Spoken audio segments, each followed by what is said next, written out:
بسم اللہ الرحمن الرحیم۔ لیلۃ القدر میں کیا کرنا ہے؟ اس میں بہت سے سوالات ہیں کہ جو لوگ کرتے ہیں، تو میں نے چاہا کہ میں ایک اختصار کے ساتھ کچھ باتیں بیان کر دوں۔ پہلی بات تو یہ ہے کہ یہ کون سی رات ہے کہ جو قدر کی رات ہے؟ میرا خیال ہے کہ اس الجھن جستجو میں نہیں پڑنا چاہیے۔ وجہ یہ ہے کہ جب یہ بتا دیا گیا کہ لیلۃ القدر رمضان کی راتوں میں سے ایک رات ہے، ہم پر یہ مہربانی کر دی گئی کہ ہم کو یہ بتا دیا گیا کہ وہ آخری عشرے کی کوئی رات ہے، اور پھر مزید یہ سہولت فراہم کر دی گئی کہ یہ آخری عشرے کی طاق راتوں میں سے کوئی رات ہے، تو بس یہ بہت کافی ہے۔ اس سے زیادہ ہمیں شارٹ کٹس کی ضرورت نہیں ہے۔ یہ ایک بے پناہ غیر معمولی رات ہے، خیر من الف شہر، 1000 مہینوں سے زیادہ بہتر ہے۔ خدا تعالیٰ کی رحمت، مہربانی، عنایت کے خزانے ہیں کہ جو منتظر ہیں کہ ہم ان کو حاصل کریں، انہیں لوٹیں، تو اس کو اتنا بھی آسان نہیں ہونا چاہیے۔ اس لیے تمام 5 طاق راتوں، آڈ نائٹس کو جو آخری عشرے کی ہیں، ہمیں لیلۃ القدر کو تلاش کرنا ہے۔ لوگ یہ کہتے ہیں کہ ان کو پیغامات کی بھرمار ہے کہ جو پہنچ رہی ہے، کہ اس کو کیسے گزارا جائے، اس میں کیا پڑھا جائے۔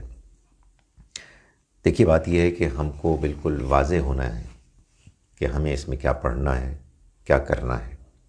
لیکن یہ جو دائیں بائیں سے پیغامات آتے ہیں، ان کو زیادہ آپ اہمیت نہ دیں، خاص طور پر وہ پیغامات کے جو لوگ اپنے تجربے کی بنیاد پر بیان کر رہے ہوتے ہیں۔ لوگوں کا تجربہ ہوگا، میں اس کو غلط نہیں کہتا، مگر آپ یقین جانیے کہ یہ یا غفورو یا ودودو یا رحیمو یا کریمو، یہ نبی اکرم صلی اللہ علیہ وآلہ وسلم کا بتایا ہوا ذکر نہیں ہے۔ اس وجہ سے ہمیں کوئی ایسا کام نہیں کرنا جو ہمارے نزدیک مستند نہیں ہے۔ یہ بات کہ ہم کو لیلۃ القدر میں کیا کرنا ہے، اگر اس کا کوئی واضح جواب ہوتا دین میں، تو میں یہ کلپ نہ بنا رہا ہوتا۔ آخر کبھی اس بات پر گفتگو کرنے کی ضرورت پیش آئی ہے کہ مغرب کی کتنی رکعتیں ہیں، مغرب کے فرض 3 ہیں یا 4 ہیں یا 2 ہیں۔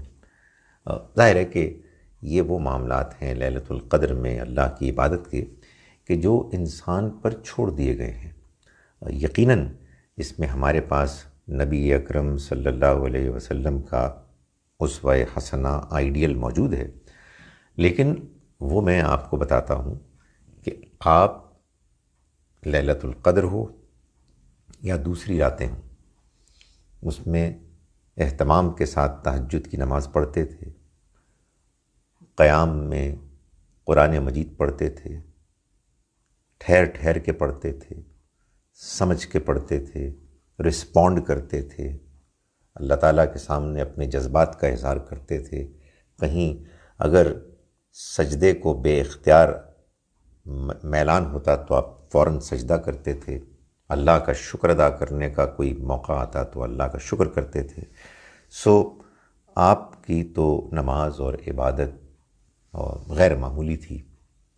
ہم چونکہ قرآن تھوڑا جانتے ہیں، اس وجہ سے ہمیں مشکل پیش آتی ہے کہ ہم لیلۃ القدر کو کیسے گزاریں۔ حقیقت واقعہ یہ ہے کہ اگر ہم کو قرآن مجید بہت یاد ہوتا اور ہمیں قرآن مجید سمجھ میں آتا جب ہم اس کو پڑھتے، تو پھر ایک ہی کام ہم کرتے کہ ہم 11 رکعتیں پڑھتے اور اس میں قرآن پڑھتے، اور قرآن کو طویل قرات کے ساتھ ٹھہر ٹھہر کے پڑھتے۔ لیکن بہرحال یہ تو اب ہمارے پاس موقع نہیں ہے۔ البتہ یہ ضرور ہے کہ یہ ارادہ کرنا چاہیے کہ ہم قرآن کو یاد کریں، اور اس کا بھی ارادہ کرنا چاہیے کہ ہم قرآن کی زبان کو اتنا سمجھیں کہ جب ہم اس کو پڑھیں تو ہمیں وہ سمجھ میں آئے۔ نبی اکرم صلی اللہ علیہ وسلم کا تو طریقہ میں نے آپ کو بتا دیا۔ اس دوران میں ظاہر ہے آپ رکوع، سجدے میں، قیام میں سلام پھیر کر اللہ سے دعائیں کرنا، اللہ سے مانگنا، یہ سب آپ کا طریقہ تھا۔ ہمیں کیا کرنا ہے؟ ہمیں نبی اکرم صلی اللہ علیہ وسلم کے اسوہ حسنہ سے اور قدر کی اس رات کی اہمیت کو پیش نظر رکھتے ہوئے جو بات محسوس ہوتی ہے وہ یہ ہے کہ ہم اس رات میں اللہ کے ساتھ کنیکٹ ہونے کی بھرپور کوشش کریں۔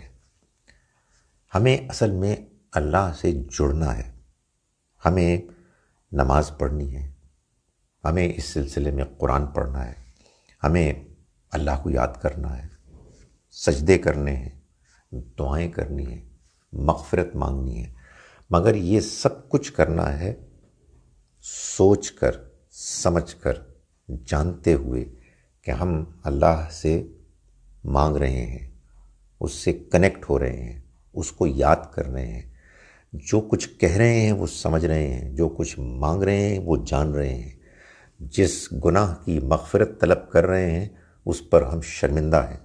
سو ایک بالکل ایسا تعلق کہ جو معلوم ہوتا ہے کہ انسان پورے شعور کے ساتھ، پوری دلچسپی کے ساتھ اس کو اختیار کر رہا ہے۔ آپ کو کچھ دعائیں رٹی رٹائی سکھا دی گئی ہوں اور آپ ان کو دہرا رہے ہوں، اس سے آپ کنیکٹ نہیں ہو سکتے۔ سو ہمیں اللہ سے مانگنا ہے اور یہ سوچ کے مانگنا ہے کہ اس وقت اللہ جو ہمیشہ ہی ہر موقع پر بڑا جنرس ہے اور اپنی مہربانی، اپنی عنایات، اپنی رحمت کے خزانے لوگوں میں تقسیم کرنے کے لیے تیار رہتا ہے۔ یہ رات کے جو ہم گزار رہے ہیں اس میں تو خصوصیت کے ساتھ اللہ کے اس مہربانی اور عنایت کے جو ہے موقع، اس کا جو لوگوں کے لیے جو فیصلہ ہے وہ بالکل واضح ہے اور ہمیں اس سے بھرپور فائدہ اٹھانا ہے۔ ایک بات بالکل نہیں فراموش کرنی، اور وہ یہ ہے کہ کوئی اور عبادت ہو، کسی اور رات کی عبادت ہو یا بالخصوص لیلۃ القدر کی عبادت ہو، اس میں کوالٹی کوانٹٹی سے زیادہ اہم ہے۔ یعنی یہ کوئی ضروری نہیں ہے کہ آپ از اول تا آخر ساری رات ایسے جاگیں کہ آپ کے اوپر نیند کا غلبہ ہے اور آپ ٹینس ہیں اور آپ نے اپنے اوپر ایک جبر کی کرنا ضروری سمجھا ہے کہ آپ نے جاگنا ہے۔ نہیں، بہتر یہ ہے کہ آپ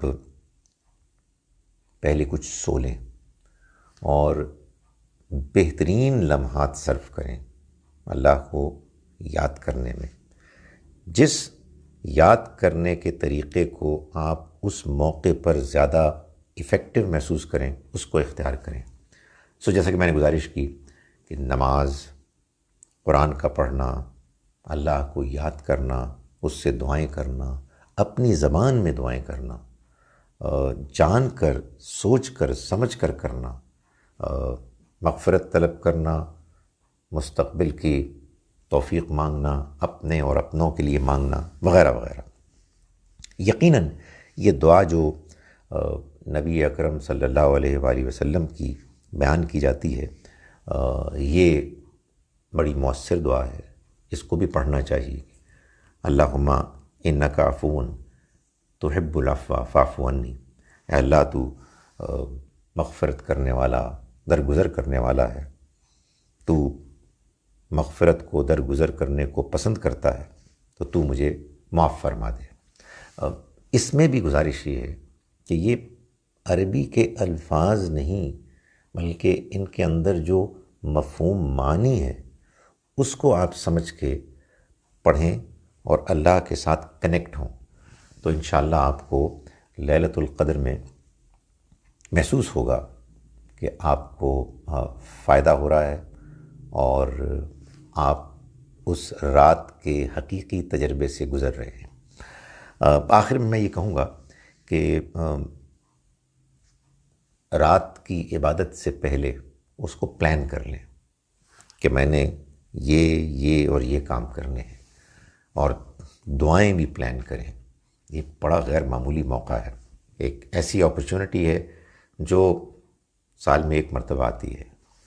اللہ سے دعا اور امید ہے کہ مزید بھی ہم کو یہ مواقع ملتے رہیں، لیکن بہرحال کچھ خبر نہیں کہ یہ آخری مرتبہ ہمارے لیے موقع ہو۔ سو اس کو اچھی طرح سے پلان کریں۔ اللہ تعالی ہم سب کو توفیق دے کہ ہم لیلۃ القدر کو پائیں، ہم اس میں عبادت کریں، ہم اللہ سے مانگیں، اور اس میں ہم بہترین طریقے سے اللہ کے ساتھ کنیکٹ ہوں۔ میں یہ سمجھتا ہوں کہ اللہ کی عبادت، اللہ سے دعا کرنا، اللہ سے مانگنا، یہ دنیا میں انسان کے لیے سب سے زیادہ انجوائبل عمل ہے۔ آدمی اس میں اپنے آپ کو مطمئن، خوش محسوس کرتا ہے۔ سو اللہ تعالیٰ ہمیں توفیق دے کہ ہم اس رات کو پائیں اور اس سے بھرپور فائدہ اٹھائیں۔